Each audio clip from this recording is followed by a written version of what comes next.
Today we talk about being vulnerable, and it's okay to have those days where you're just feeling overwhelmed, upset, or you still have some unresolved issues that you've been dealing with.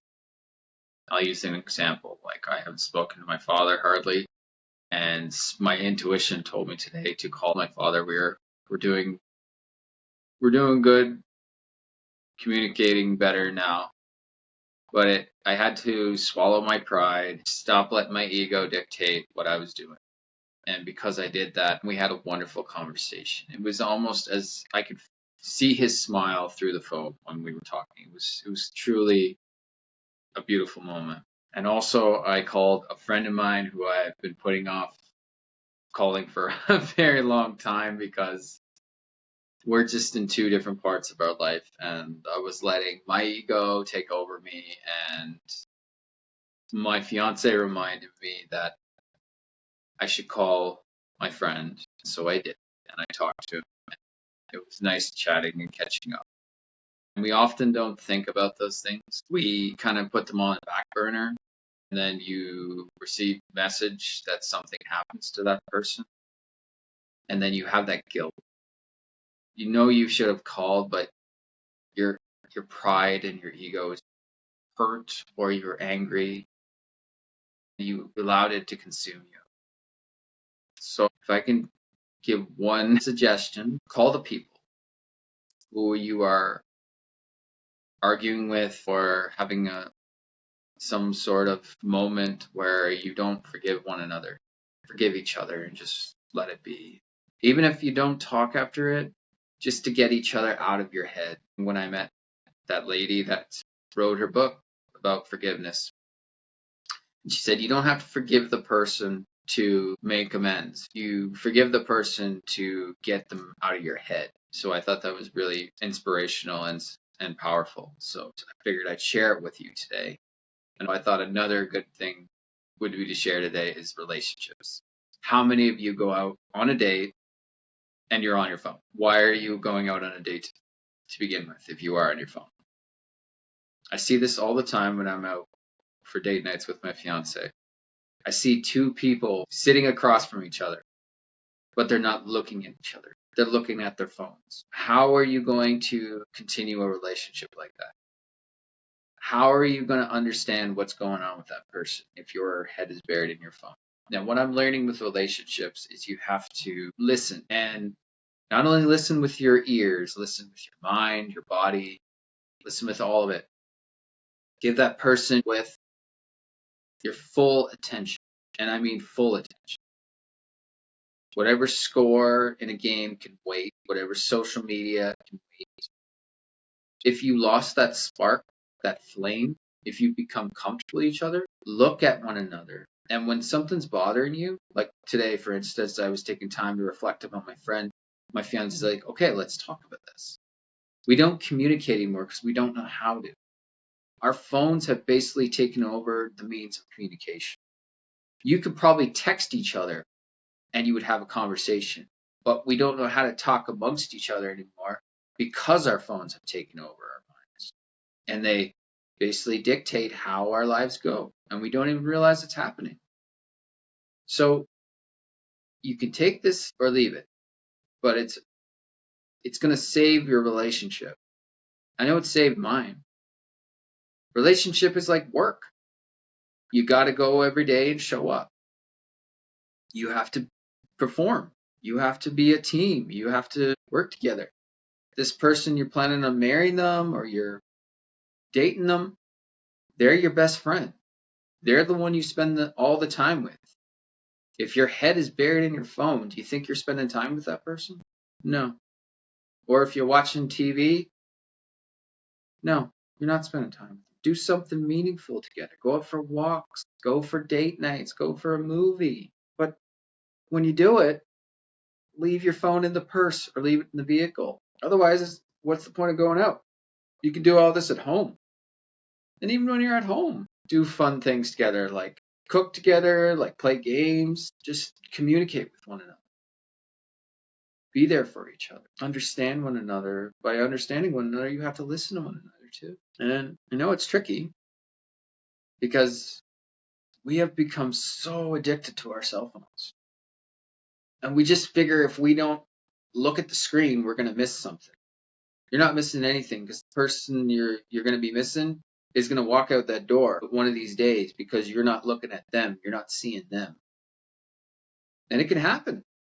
Or you can be in a relationship, you're so complacent and so comfortable, and yet you don't love each other anymore, and you still stay in that relationship. You know, time is a concept, but at the same time, like you are wasting away. You're just living to exist.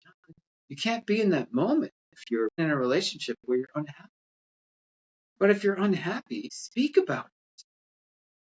Don't let it bother you. Be in that moment. Understand one another. Take your time to look out for each other. Hold each other accountable. My fiance and I, we practice this all the time. We hold each other accountable. We support each other.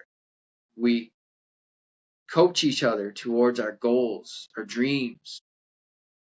How many of you in relationships do this? If you do, wonderful. If you aren't, start.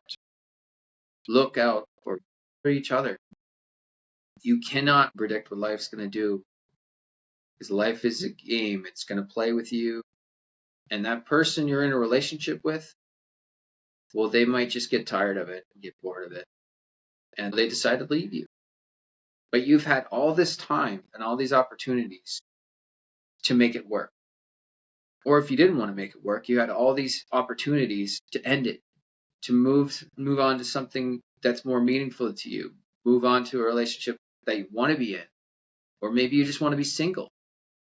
But you don't know this until you take time to reflect, take time to understand each other, what both of you want. But to do that, you have to avoid, and I'm going to keep saying this, distractions. And I'm going to say it till I'm blue in the face. You have to look at the bigger pictures. You have to be there and stop distracting yourselves. Open yourselves up to what you want, you need. Show each other love. And if you can't show each other love, then move on. But don't go to a restaurant. Don't go out for date night and be on each other, be on phones. Like what's the point? Like I'm not being a judgmental person. I see more when I look at my fiance in the eyes than I look at a screen down here. See, I'm looking at a screen. You see, I'm looking at you? No, I'm looking at a screen. You know more when you look at a person, because you can tell what a person's thinking when you start to pay attention. Pay attention to body language. Pay attention to all those things. Be there for it. It's worked.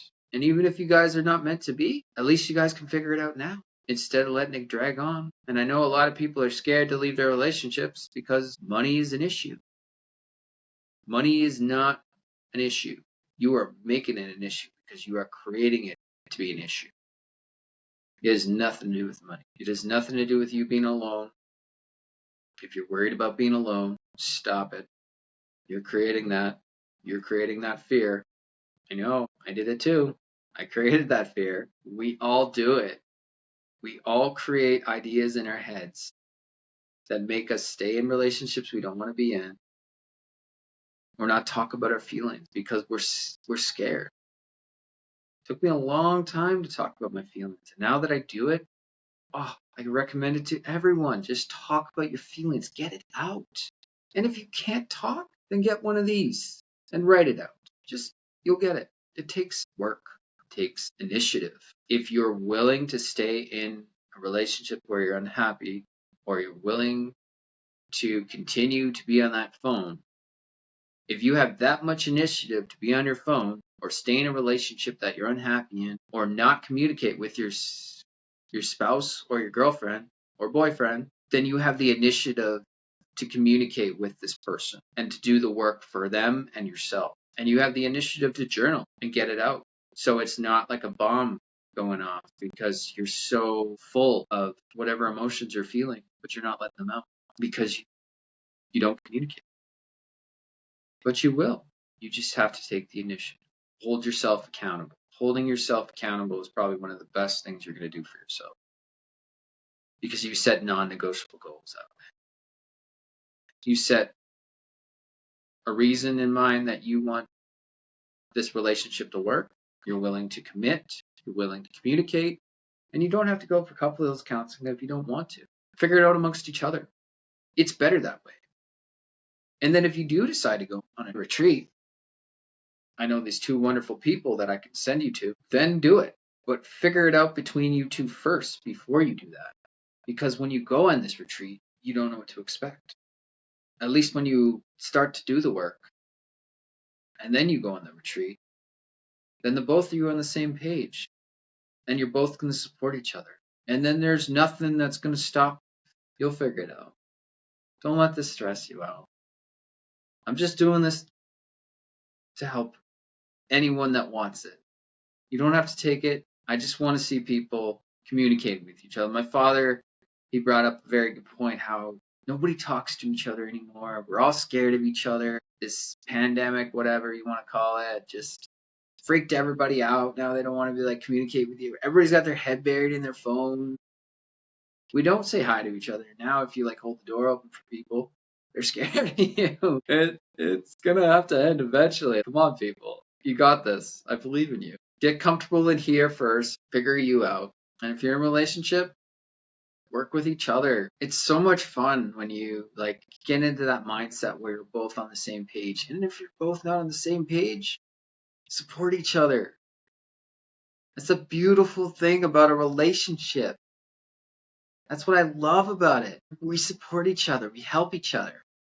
But it took us so much work. We had a lot of fights, a lot of arguments. A few times we thought we were going to be done. But then we learned to communicate. There's times where I'm going to screw up, and there's times where she's going to screw up. I mean, we're human, right? We make mistakes. But it's to understand those mistakes and own those mistakes and hold yourself accountable for those mistakes. And then apologize. And then do something about it. Come up with a plan. That's all you have to do. Have a wonderful day. I love each and every one of you. Much love, y'all.